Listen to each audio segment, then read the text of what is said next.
The creatures of ARK Genesis Part 2 are going to be a game changer. And whilst Wildcard have drip-fed us details about the new creatures, there's actually quite a lot to know about these creatures, whether it's where they spawn, how they're tamed, or what they do.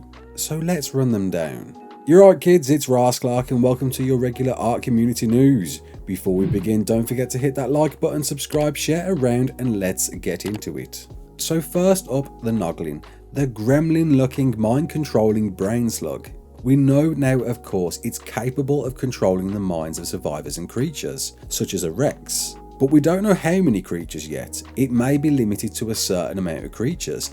Perhaps it's possible that there are some creatures that can't be controlled. Looking at the Giga for instance, in ARK lore it can't be controlled as we know it enrages. So perhaps the Noglin can mind control up to a certain weight of dino? It's highly possible and I would be surprised if it couldn't mind control a Titan. How does it perform a mind control? We don't know yet. But we can be certain that they'll be found in the Rockwell Gardens biome, being a bioluminescent creature, and Rockwell's garden being that biome.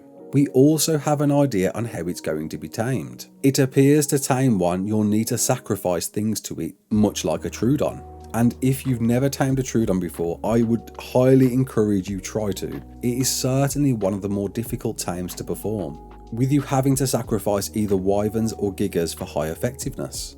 So I'm going to guess the same deal is happening here, but from how it appears, it's not always hostile. So as well as sacrificing our creatures, we may need to ensure it activates its hostile state. But this mind control ability is anticipated on how OP it's going to be. They've got to limit on what can be mind controlled, and it'll be interesting to see how long it takes to perform that. I can't see it being instant, giving you no time to run away from your team or players, and that's a whole other world. And are we going to have the ability to physically control the creatures or players? I'm doubting it. I think you'll just turn the creatures or players into berserk mode, like you're running around wildly and hitting the melee button. But definitely the first of these game-changing creatures.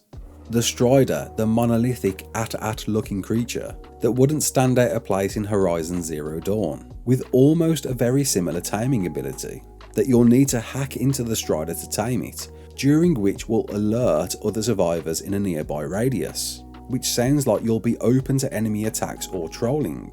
And what are you going to use to hack the Strider? Is there going to be a new hacking tool perhaps? Or are they going to reuse old tools? The GPS, for example, is so underused, but imagine if it had a hacking attachment. And with the security system that's being implemented, what if this hacking device has the ability to hack people's security systems as well? We know the Strider will have a variety of abilities, depending on the attachments you equip it with. Very much like a mech for example, where you can put a different attachment and it'll wield a different weapon.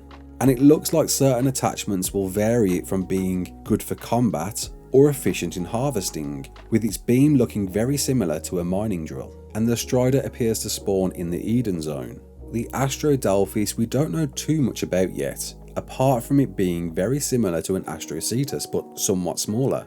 We know it's equipped with thrusters, allowing it to shift between modes of flight, and is equipped with laser cannons, which appears that the cannons will automatically target anything around it.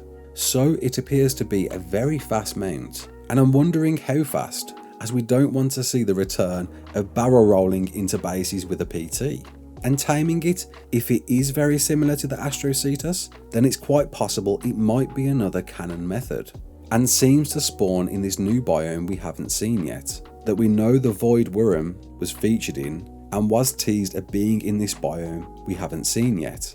Speaking of which, the latest creature to join the roster, the Void Worm, is very similar to the Wyvern.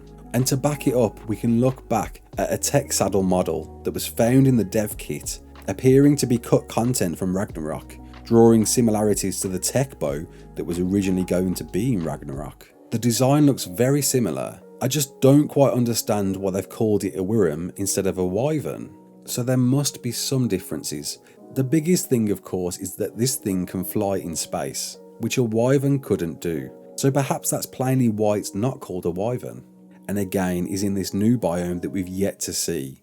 My guess is an open space biome that somehow surrounds the ship that you can explore, and I'm gonna guess is tamed in the usual conventional ways of taming the other wyverns, by stealing its egg. And this new tech variant is sure, in my opinion, to shoot some form of element breath. Onto the nipple attacking Meiwing now, that I'm going to guess is tamed in the conventional ways, and being able to glide across the maps, stealing enemy offspring with their irresistible teats, is just going to be one of the funniest things in ARK. I know we're all going to turn into 10-year-olds when we're executing nipple attacks. Seeming to spawn in the Eden Zone, the Meiwing is going to be a game-changing tool for raising of your baby creatures, whereby it can automatically take care of them. And how is it going to take care of your baby creatures? Well, my guess is it will have the ability to automatically imprint the creatures you want, revealing comparisons to the nanny mod. But it does seem incredibly overpowered. I imagine there's going to be some form of offset versus you raising babies yourself. Perhaps it may only be limited to a small number of creatures, like 1 or 2 at a time. That would make sense, although the adverse effect I could see is people taming multiple Meiwings to raise multiple babies, therefore putting more creatures on the map and putting more stress on the maps. So jury's out, but I'm very sure there'll be some offset effect to using them over using yourself.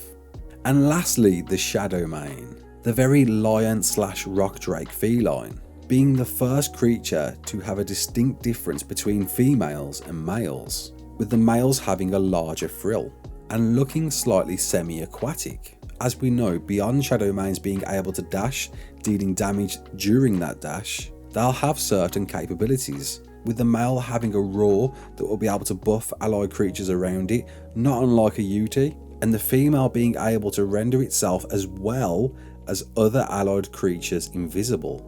Which sounds insane, because what is the limit on how many other creatures it can turn invisible as well as itself? Surely you can't turn up to a fight with like 50 dinos all invisible at once. Again, there has to be some adverse effect to it. Perhaps the more creatures you turn invisible, the more effect it has on its stamina ability. But these certainly seem to be the new meta for large scale battles, and like the Noglin appears to be spawning in Rockwell's garden, with my guess of it being tamed in the conventional knocking out ways. And that's it, that's the full rundown on the creatures we know so far in Genesis Part 2, what they do, what their abilities, how they're tamed, with a few guesses of my own. I hope you enjoyed this. I can't wait to see what new creatures are coming out and what more details about these creatures and the biomes they're spawning will be revealed. My name's Ross Clark, don't forget to like, share and subscribe, and as always, peace out.